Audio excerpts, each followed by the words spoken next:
MSc first sem एक theorem है इस कॉम्प्लेक्स एनालिसिस की।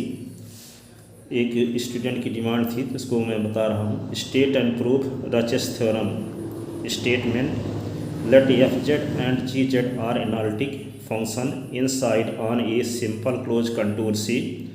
लेट जी जेड का मॉडुलस छोटा है एफ जेड के मॉडुलस से on C, then f Z and F Z plus ji z have the same number of zeros inside C. Close contour C के अंदर f Z और g z और F Z के same number of zeros होंगे। अब zeros क्या है? Zeros ये है, 10th क्लास में हम लोग पढ़े थे। ये कोई फंक्शन एफ है जेड है is equal to Z square minus 5z और ये प्लस 6 है। तो z की वह वैल्यू जिसके करस्पॉन्डिंग एफ जेड की वैल्यू 0 हो जाए। z के स्थान पे हम 2 रख देंगे, 2 का स्क्वायर 5 इंटू 2 प्लस 6 है। तो यहाँ पे क्या आएगा? 2 का स्क्वायर होगा 4 माइनस 10 और ये होगा 6 है। तो क्या आएगा यहाँ पे? 10 माइनस 10, तो ये 0 हो जाएगा। तो z की वैल्यू 2 के करस्पॉन्डिंग फंक्शन की वैल्यू 0 आ रही है, इसलिए z इज इक्वल टू 2 को हम फंक्शन का क्या बोलेंगे? इस फंक्शन का 0 बोलेंगे। हिंदी में इसको बोलते हैं शून्यक। इसका शून्यक क्या है? z इज इक्वल टू 2 है। इसी प्रकार 3 रख देंगे, तो 3 रखने से 3 का स्क्वायर और यहाँ 6 है, तो 3 का स्क्वायर क्या होगा? 9 और 6 15 और 3 का मल्टीप्लाई 5 के साथ, तो 5 3 या 15, तो 15 माइनस 15, तो यहाँ 3 रखने से भी इस फंक्शन की वैल्यू 0 आएगी, इसलिए 3 भी इस फंक्शन का क्या होगा? एक 0 होगा, 0 होगा 0। अब यहाँ एक क्वाड्रेटिक पॉलिनोमियल है, तो कोई पॉलिनोमियल 3 डिग्री का है तो उसके 3 0 होंगे, 4 डिग्री का है तो 4 0 होंगे, 5 डिग्री का है तो 5 0 होंगे, n डिग्री का है तो n 0 होंगे। तो इस प्रकार हम 0 का मतलब ये हुआ कि z की ऐसी वैल्यू जिसके करस्पॉन्डिंग पॉलिनोमियल की वैल्यू 0 हो जाए वह उस पॉलिनोमियल का 0 कहलाता है। तो इस प्रूव करना है कि एफ जेड और F Z plus ji z have same number of zeros inside C. C के अंदर एफ जेड और एफ जेड प्लस जी जेड फंक्शन के सेम जीरोज होंगे, बशर्ते एफ जेड का जो मॉडुलस है वो छोटा हो, जी जेड का जो मॉडुलस है छोटा हो एफ जेड के मॉडुलस से क्लोज कंटूर सी के ऊपर।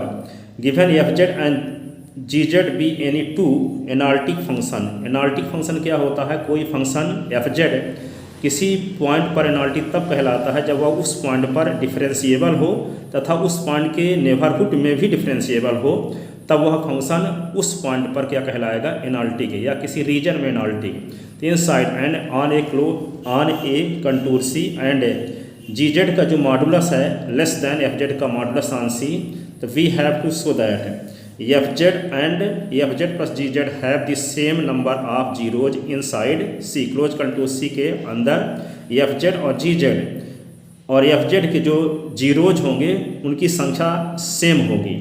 सिंस एफ जेड का जो मॉडुलस है, जी जेड का जो मॉडुलस है छोटा है एफ जेड के मॉडुलस से, इसको इंटू 1 कर सकते हैं। एफ जेड के मॉडुलस को इस साइड में ले आएंगे तो अपान में हो जाएगा इज लेस देन 1, और इसको एफ जेड और g z, F z upon g z को, यानी g z upon F z को हम कैपिटल एफ जेड से डिनोट कर लेते हैं। तो capital F Z is equal to हुआ g z upon F z, equation A डालिए। इसी को क्या लिख सकते हैं आगे?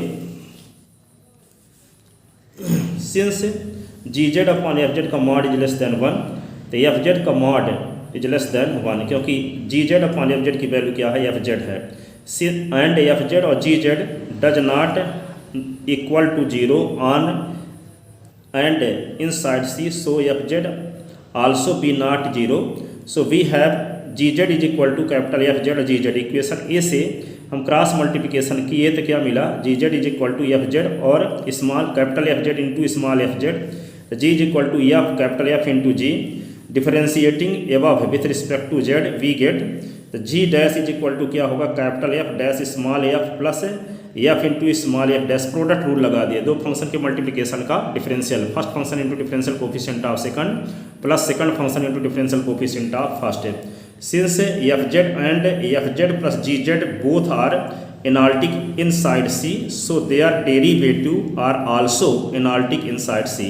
यदि क्लोज कंटूर सी के अंदर कोई फंक्शन एनाल्टिक है तो उसका डिफरेंशियल भी उस क्लोज कंटूर सी के अंदर एनाल्टिक होता है। We know that f Z is analytic within and on close contour C except at a finite number of poles and have no zeros on C. Then ऐसी condition में एक formula है 1/2 pi iota integration of F dash Z upon F Z D z is equal to n minus p. N क्या है? Number of, n is equal to number of zeros, अब p is equal to number of poles. यहाँ पे where n is equal to number of zeros, अब p is equal to number of pole on C. N is equal to number of zeros on f z, m is equal to number of zeros of F Z plus ji z. Since both function not having poles, दोनों function pole नहीं रखते हैं on C पर, so above statement can be written such as 1/2 pi iota integration of C F dash Z upon F Z D z is equal to n minus zero. Pole की संख्या zero है यहाँ पे close contour C के ऊपर, इसलिए हम P की वैल्यू जीरो रख दिए थे, N minus zero is equal to N. 1/2 pi iota यहाँ पे इंटीग्रल क्लोज कंटूर सी के लॉन्ग एफ डैश, यहाँ पे एफ डैश जेड की वैल्यू रख दिए, यहाँ पे एफ डैश जेड प्लस जी जेड, कहने का मतलब कि f dash Z upon F Z D z is equal to n minus zero. तो एन इसी प्रकार क्या हो गया, यहाँ पे एफ डैश जेड प्लस जी dash Z upon F Z plus जी जेड, ये d z is equal to m minus zero. M क्या है? नंबर ऑफ जीरोज, और यहाँ क्या है? पोल, तो पोल की संख्या यहाँ भी जीरो है, इसलिए यहाँ पे एम। अब हम एन माइनस एम को यदि जीरो प्रूफ कर दें तो N is equal to M हो जाएगा, ठीक है। तो N is equal to M हमें प्रूफ भी करना है, तो हम एन माइनस एम पर विचार करते हैं। तो 1/2 pi iota integration of F dash Z upon F Z D Z minus 1/2 pi iota F dash Z plus ji dash Z upon F Z plus ji Z D Z. यहाँ पे जो M की value है, ये M की ये वाली value और एन की ये वाली वैल्यू यहाँ पे एम माइनस एन में यहाँ पुट कर दिए। अब यहाँ पे एन माइनस एम, तो 1/2 pi iota integration of C F dash Z upon F Z D Z minus 2 pi iota integration of C F dash Z plus capital F dash Z F Z plus यहाँ पे F Z F dash Z upon F Z plus F Z into F Z, ठीक है। यहाँ पे value put कर दिए, किसकी value put कर दिए? यहाँ पे जी डैश जेड की वैल्यू, ऊपर जो था जी डैश जेड की वैल्यू कहीं निकाले हैं, ये जी डैश की वैल्यू, ये वाली वैल्यू हम यहाँ पे रख दिए जी डैश जेड के स्थान पे। जी डैश जेड के स्थान पे क्या लिख दिए? Capital F dash z small f Z और small f dash z capital F Z, ये जी डैश की वैल्यू यहाँ पुट कर दिए। और ये जी जेड की वैल्यू जो है g is equal to f into small f, capital F into small f, इसको हम एफ जेड और एफ स्मॉल एफ जेड ये वैल्यू पुट कर दिए यहाँ। अब इसको और सिंप्लीफाई करते हैं, सिंप्लीफाई करने से N minus 1/2 pi iota F dash Z upon F Z D Z 1/2 pi iota. अब इसमें हम क्या करते हैं कि ये वाले टर्म को इस वाले टर्म के साथ इकट्ठा करके दोनों से एफ डैश जेड कॉमन ले लेते हैं। इकट्ठा करके कॉमन ले लिए, यहाँ पे बाद में क्या लिख दिए? एफ डैश जेड और स्मॉल एफ जेड ये लिख दिए, और दोनों के अपान में ये है तो इसके अपान में अलग, इसके अपान में अलग, ये दोनों को लिख दिए। अब इसके ये वाला टर्म इसमें से दोनों से एफ जेड कॉमन लेते हैं, तो 1 प्लस कैपिटल एफ जेड, यहाँ भी 1 plus capital F Z cancel हो गया। और यहाँ पे देखते क्या है कि एफ जेड दोनों से कैंसिल हुआ, तो F dash Z upon 1 plus capital F Z बचा। तो ये रिजल्ट क्या मिला?